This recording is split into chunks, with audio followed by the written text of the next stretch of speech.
By the time the fake cop attempted to handcuff my 17-year-old daughter on the front porch, the blue security light bar clearly meant for an HOA patrol was still crudely duct-taped to the roof of his Kia. "Ma'am, you're under arrest for trespassing on common property," the man declared, his voice cracking noticeably on the word arrest. His tactical vest hung loosely around his midsection, as if it had been retired 5 years earlier, but never removed from the mailing list. Lily stood there in an oversized flannel shirt and fuzzy socks, staring down at the cheap plastic handcuffs in disbelief. "This is my dad's cabin," she said slowly. "I live here more than you do." Behind the so-called officer, 2 more self-appointed enforcers lingered on the gravel drive, arms crossed, attempting to appear intimidating in their matching Pinterest Lake HOA security baseball caps. From inside the cabin, a chair scraped against the floor. I opened the door, one eyebrow already raised. In my left hand, I held a coffee mug. On my right, a phonystole on an active call with the speaker engaged. "Yeah, I'm watching it unfold right now," I said into the phone. 3 individuals with fake badges attempting a custodial arrest on my minor daughter. On speaker, a calm voice responded, "Understood. Chief units are 10 minutes out. Maintain visual. Do not engage unless necessary." I stepped fully into the doorway, finally noticing the leader's vest patch, HOA enforcement officer. I took a slow sip of coffee, my eyes turning flat and cold. "Gentlemen," I said, "I'm Daniel Royce. I command the United States Marshals for this district, and you have just made several career-limiting decisions today." 2 months earlier, I had purchased the cabin specifically to escape this exact kind of nonsense. I was 47, widowed, and exhausted in a way that sleep could never fix. After 20 years in the United States Marshals Service tracking fugitives, escorting judges, and occasionally protecting extremely anxious witnesses, I wanted only one thing: quiet. So when I discovered a weathered-a-frame overlooking Pioneerist Lake in a gated community called Timber Shores Retreat, I thought, sure, how bad could a lake house be? I signed the papers. I skimmed exactly 3 pages of the covenants before my eyes glazed over at phrases like harmonious exterior finishes and rustic aesthetic consistent with lodge lifestyle. Whatever. I simply wanted a place where my daughter Lily could escape the city, and where no one was trying to kill anyone. The first few weekends were perfect. Fishing off the dock, making pancakes on a cast iron skillet that weighed more than Lily's entire backpack, teaching her how to build a proper fire without resembling a pyromaniac. The HOA existed like faint background static, a quarterly email about boat stickers, a reminder not to leave kayaks on the shore, some Facebook group drama about loud music. Then I met her, Mara Yates, president of the Timber Shores Retreat Property Owners Association. Radiated the energy of someone who had been denied the role of middle school hall monitor and had spent the rest of her life correcting that cosmic injustice. She introduced herself at the community dumpster because, of course she did. "Mr. Royce," she said, materializing over my shoulder just as I tossed in a trash bag. "I'm Mara. I chair the Architectural Review, Security, and Social Committees." I nodded. "That sounds busy. We like to keep Timber Shores safe and orderly." Her smile never reached her eyes. "We get a lot of outsiders trying to sneak in: renters, teenagers, jet ski people." "Jet ski people," I repeated. "You'll see," she said cryptically. "Oh, and we expect you at the next HOA meeting. Attendance is mandatory for all new owners. We're discussing enforcement enhancements." It sounded like a threat. I chalked it up to typical HOA weirdness. I should have paid closer attention. It started small. A courtesy notice arrived by email after Lily parked her car at a slight angle in the gravel spot.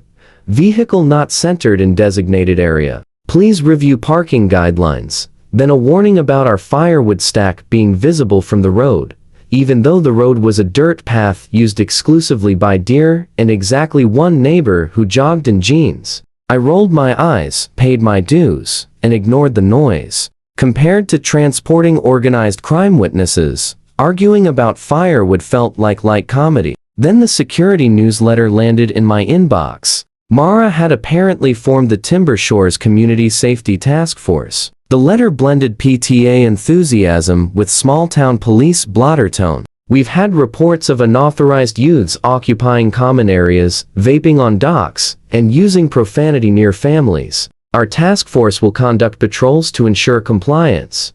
Attached was a photo of 3 middle-aged men in cargo shorts and matching polo shirts, all sporting shiny HOA security badges that had clearly been ordered online. Lily laughed until tears came. "Oh my God, Dad. They made their own cop cosplay." "Relax," I said. "They're just guys with walkie-talkies and cholesterol." But then the task force discovered that Lily existed. One afternoon, while I was on duty downtown, Lily drove up to the cabin with a friend to study for finals in peace. They sat on the dock, feet dangling over the water, textbooks scattered around them. That was when a man with a clipboard and an HOA security patch appeared like a summoned pest. "This dock is common property," he barked. "Residents only." "We are residents," Lily said, turning back to her biology notes. "Cabin 14. My dad owns it. Do you have your Timber Shores ID cards?" She blinked. "Our what?" "Community IDs," he said, puffing up. "Required when using amenities." He scribbled something on his clipboard as if issuing citations on a reality show. 2 days later, I received an email titled "Incident Report, Unidentified Females on Dock." The report accused Lily of refusing to identify and potentially belonging to a renter group. I replied carefully, "That unidentified female is my 17-year-old daughter, listed as an authorized household member in my ownership documents. Do not approach her again without cause." I hit send, annoyed but not alarmed. Mara responded an hour later, "Daniel, security has an obligation to confront suspicious activity. We can't just take anyone's word that they belong. We're rolling out new ID cards soon to prevent further confusion. Please attend the next meeting, where we'll be voting on expanded enforcement authority for our task force. Regards, Mara Yates, President, Timber Shores Retreat POA." Expanded enforcement authority. The phrase itched. I forwarded the email from my government address to my personal archive, a habit born from years of documenting strange encounters. I still assumed it would remain an argument over name tags and parking decals. I did not expect Mara to decide she had the power to arrest my kid. I received the second call while sitting in a briefing room, half listening to a presentation on courthouse security upgrades. My phone buzzed. "Lily." I sent a quick text. "In meeting. You okay?" 3 dots appeared. Then, "HOA security dudes are here. They say I'm trespassing." Before I could reply, my phone lit up again, this time with a Ring camera notification from the cabin. I opened the live feed. The image jittered, then steadied on 3 men standing on my front steps in HOA patrol vests. One of them, the same clipboard warrior from the dock, had his hand on a pair of cheap plastic handcuffs. Another was filming on his phone as if documenting a sting for YouTube. Mara's voice rose from the walkway behind them, shrill and triumphant. "Refusing to leave common property when directed by authorized security constitutes trespassing. We will be taking her into custody until her guardian arrives." I stood up so quickly that my chair tipped backward. "Boss?" one of my deputies asked. "Family issue," I said, already striding toward the door. "I'll be on comes. Keep the briefing going." I stepped into the hallway, thumb stabbing a speed dial contact. The call connected on the second ring. "Operations. It's Royce. I've got 3 idiots in fake cop gear attempting a custodial arrest on my minor daughter at my property in the Timber Shores Lake community. They're claiming HOA authority." Silence, followed by a low whistle. "You serious? I've got it on live camera. Sending you the local Marshals unit's channel now. Keep streaming. Do not engage unless she's in danger." I switched over, patched in the video feed, and drove like my SUV had a personal vendetta against every speed limit. On the camera, the clipboard guy edged closer to Lily. "Ma'am, if you refuse to comply, we'll have to arrest you for trespassing and disorderly conduct. You're disturbing the peace." "I'm literally just existing," Lily replied, taking a step back. "You cannot arrest me. You're HOA security." "We have new enforcement authority," he insisted, his voice wavering. "We voted on it at last night's meeting. that's not how laws work, she said. Mara finally stepped into frame, her expression radiant with vindication. Lily, dear, she cooed. This is for your own good. Until your father agrees to pick up your ID cards and review our minor guest policies, you are not permitted on Timber Shores common property unsupervised. You're being non-compliant, and custody is the next step. The clipboard guy, emboldened, added his weight to the threat. My deputy's voice crackled through the car speakers. We're 10 minutes out, Chief. Local sheriffs on board, they've already fielded complaints about this HOA group. Copy, I said tightly. I'll hold perimeter. I wasn't sure which infuriated me more, that they were terrifying my daughter, or that they were strutting around mimicking the language of real law enforcement as if it were a Halloween costume. Either way, they had crossed the line from annoying into criminal false imprisonment, impersonating officers, attempted unlawful arrest. Mara believed she had expanded her enforcement authority. She was about to receive an intensive lesson in what actual authority looked like. By the time my SUV skidded into the gravel drive of cabin 14, the HOA patrol had escalated from cosplay to full-blown fiasco. The clipboard guy stood one step too close to Lily, clutching the plastic cuffs like a holy artifact. Last chance, ma'am, he said. Come with us voluntarily, or we'll have to. You'll have to what? A voice cut in. All heads swiveled. I stood at the base of the steps, my ID wallet open in one hand, the gold star of the United States Marshals Service glinting in the afternoon light. State your names, I said, my voice flat and professional. Full legal names, and do not lie. This is being recorded.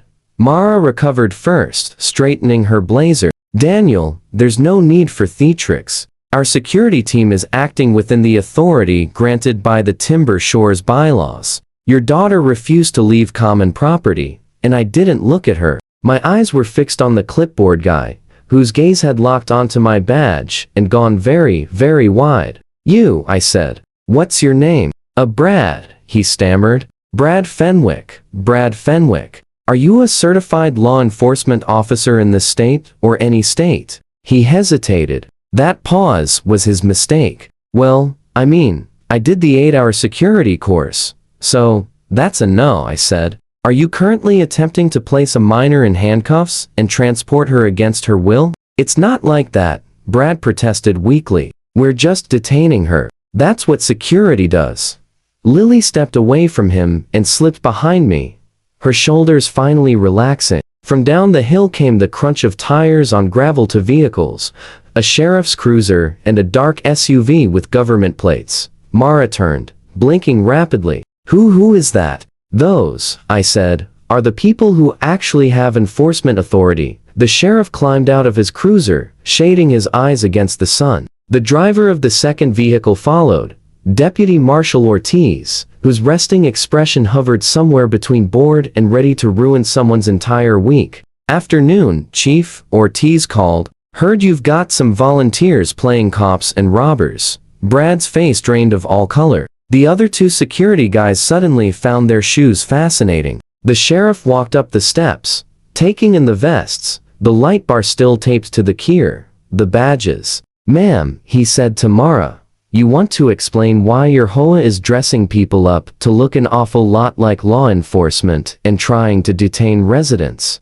Mara's smile was tight, trembling at the edges. We are simply exercising our right to enforce community standards. Timber Shores is private property. Private doesn't mean lawless, I said. You can write violation letters. You can tow vehicles under contract. What you cannot do is slap on a badge, declare someone under arrest, and try to haul them off because they didn't kiss your ring at a meeting. Ortiz lifted Brad's plastic cuffs, examining them with mild disdain. These toys touch her wrists, he said calmly.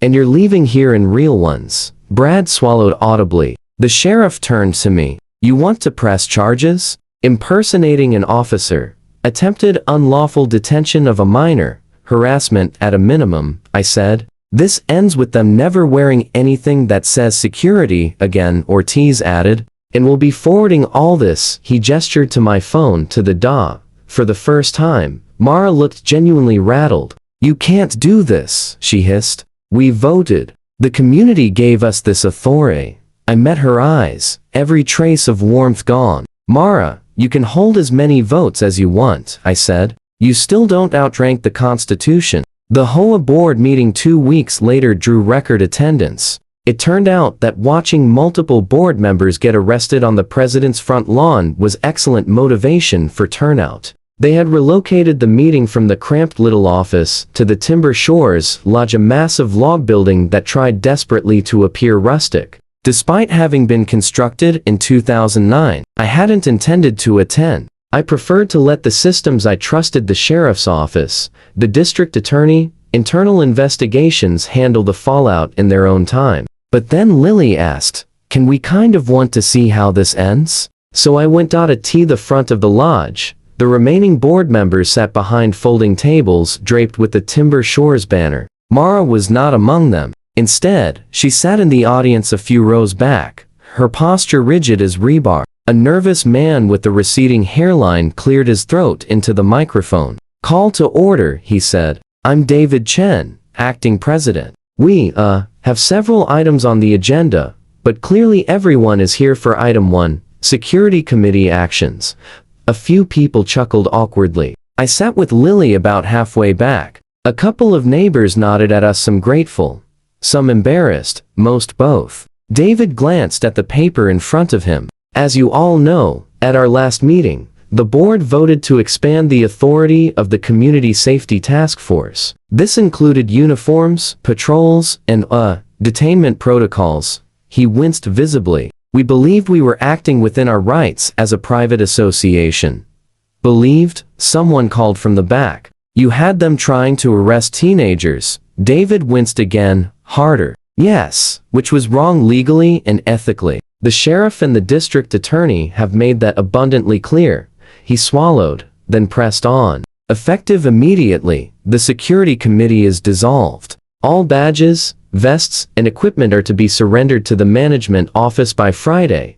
A ripple of whispers spread at the word surrendered. "As for Miss Yates," he continued without looking at her, "she has been removed from all officer positions pending the outcome of the criminal case and is permanently barred from serving in any enforcement capacity, now or in the future." Head in the room swiveled toward Mara. Her jaw tightened. For once, she had nothing to grip, no clipboard, no authority. A hand shot up near the front, an older woman leaning on a cane. "What about the rest of us?" she demanded. "You let them act like tinfoil hat cops and terrorize our kids. What's to stop this from happening again with someone else in charge?" David looked as though he would rather crawl under the table. "We're implementing independent oversight, legal review of our covenants, annual training, and, we've asked Mr. Royce to say a few words about the difference between real law enforcement and HOA enforcement so we don't repeat these mistakes." Dozens of heads turned toward me. Lily elbowed me gently. "You kind of have to," she whispered. I sighed, stood, and walked to the front. I didn't raise my voice. I didn't need to. "I'm not here as your neighbor tonight," I said. "I'm here as someone who spent 20 years in an agency that actually possesses the authority some of you pretended to have." I let that settle. "Law enforcement power doesn't come from vests or light bars," I continued. "It comes from laws, oversight, training, and a whole lot of boring accountability." I looked directly at Mara. "You don't get to invent that because you're upset about who uses the dock," someone snorted. "You want to run a book club? A potluck? A kayak race?" I said. "Great. You can vote on those. But the moment you start talking about taking people into custody, arresting teenagers who live here because you don't like their attitude, you've left the world of HOAs and entered the world of criminal charges." I pointed toward the tall windows where the lake shimmered beyond the pines. "This is supposed to be a retreat, not a low-budget police state." The room erupted into genuine, sustained applause. Mara remained seated, her face frozen, as the board formally voted to dissolve her prize security task force and instead hire an actual off-duty deputy to patrol on holiday weekends. By the end of the night, the HOA patrol vests were piled on a table like trophies from a defeated army. Ortiz, who had come along as a courtesy, picked one up and laughed quietly. "Man," he said under his breath to me, "I've seen less ridiculous gear in SWAT Halloween costumes." 3 weeks later, Mara stood in a courtroom wearing a blazer that looked too stiff for her frame, and a face that had gone completely pale. The judge, a no-nonsense woman in her 60s, peered over her reading glasses at the plea agreement on the bench. "Miss Yates," she said, her voice carrying the weight of decades of rulings, "you have pleaded guilty to misdemeanor impersonation of a public servant and attempted unlawful restraint of a minor. Do you understand that these charges carry serious consequences?" Mara's voice emerged thin and strained. "Yes, Your Honor," the judge continued, "you are hereby sentenced to 365 days in county jail, suspended pending successful completion of 2 years probation. You will pay a fine of $10,000, perform 500 hours of community service, and you are permanently prohibited from holding any position in any homeowners association, condominium board, or similar governing body." Mara's knees buckled slightly. She gripped the edge of the defense table. "10,000, she whispered. "Your Honor," the judge raised a hand. "Additionally, you are barred from any employment or volunteer position that involves security, law enforcement simulation, or authority over minors. This is a permanent restriction that will remain on your record." The courtroom fell silent, except for the rapid scratch of the court reporter's keys. Mara turned to glance back at the gallery, and for a single second her eyes met mine, wide, glassy, disbelieving. The woman who had tried to build an empire out of clipboards and plastic badges had finally learned what real authority looked like when it pushed back. She opened her mouth as if to protest, then closed it again, her face crumpling as the bailiff approached to discuss her probation intake.